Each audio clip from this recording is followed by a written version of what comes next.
So I just was watching a video on the YouTubes, a channel called Neo Mustangs. He's based out of Northeast Ohio, I think. He was in a junkyard and he showed, cool things that you can basically find in a junkyard for your vehicle, what have you. It was a great video. One thing that was in the background of that video, one thing that he showed, there was a bunch of SN cars in that junkyard. And I am in need of some spindles for a 94 95. I just picked up and reconditioned a set of 96 spindles just to get me by while I was building the car. I do not want to pay $450 for a set of spindles. People seem to really want an arm and a leg for these things just because they know how sought after they are. One guy local, he wanted $400, and then he would, for an extra $100, he would sandblast them for me, which I can do on my own.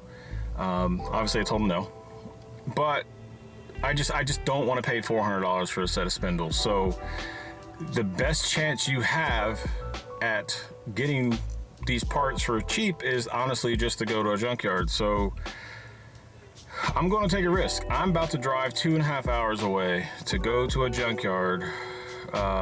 He posted this video 12 hours ago. I'm not under the impression that he literally left the junkyard and posted video. I highly doubt he did that, but I'm just gonna hope that they are still there.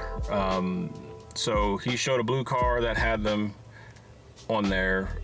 I'm gonna assume he's probably gonna grab them himself, but if I'm lucky, they'll still be there. Now I did check their website and there are 4 SN cars in there. 2 of them are 94 95. So I'm just gonna run up there and see if they still have the spindles on them. So I'm not going to do a whole lot of filming in the junkyard itself just because It's because I don't feel like it.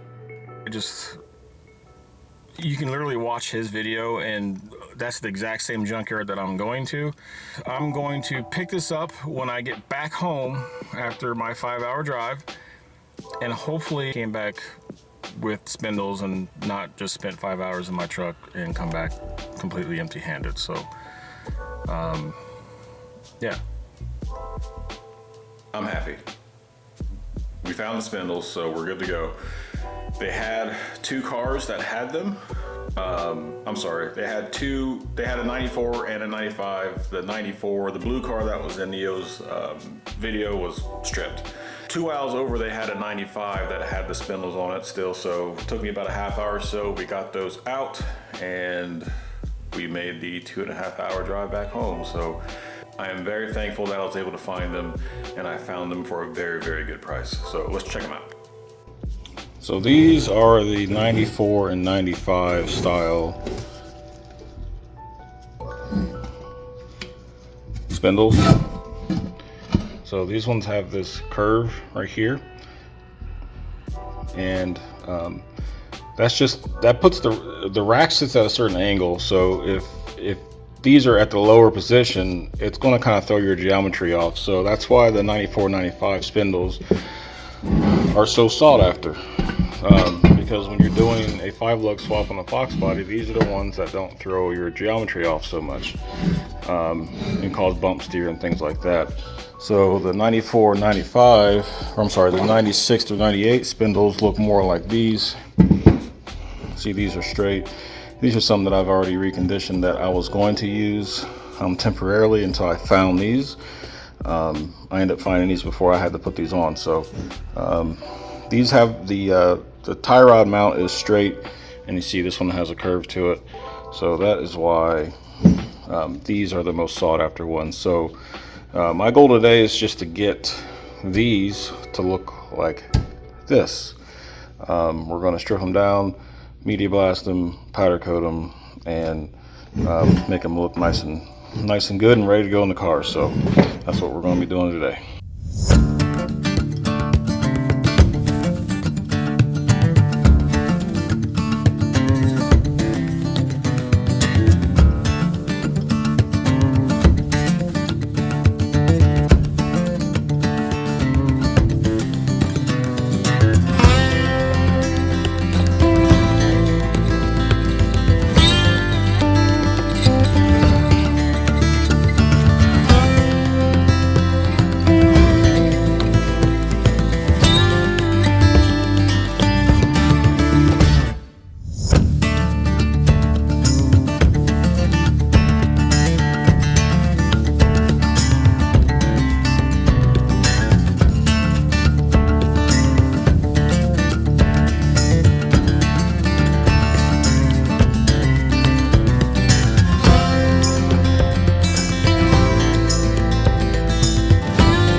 just like that, we got them all stripped down.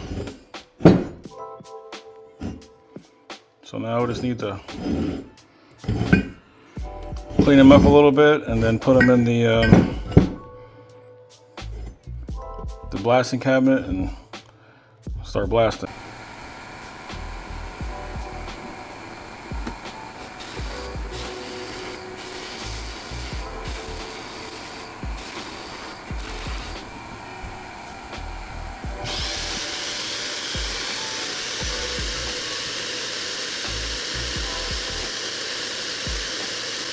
So this is after sandblasting.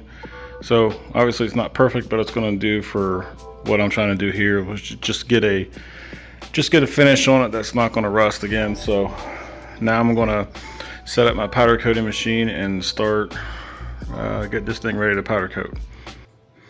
All right, so once this is covered in powder, obviously there's a lot of areas that I don't want to stay covered. So all I'm doing is just wiping this off with my finger or rag where I don't want it. And then once I get all those areas clear of powder, then it goes in the oven. So let me get those areas cleaned up and I'll show you what it looks like before it goes in the oven. All right, so this is the powder coat removed from all the areas that I do not want to get powder coated. So the hub area and then the mounting points for the caliper and the... So here's the finished product. This one was done in the silver vein, even though it didn't vein out that great. Kind of like I explained earlier. I don't know why, it's okay though. And then I did one in gold vein. I just wanted to see what it looked like. This one came out pretty good. The gold vein powder coat's actually really nice. Yes, I'm gonna leave them this way. Mismatched, I mean, honestly, who cares? Hopefully it doesn't bother. I really don't care if it bothers anything. And nobody's even gonna notice this, but I'm not gonna recoat this to match and what have you. But anyways, that's how they came out. So they came out looking brand new again. I would say probably better than new.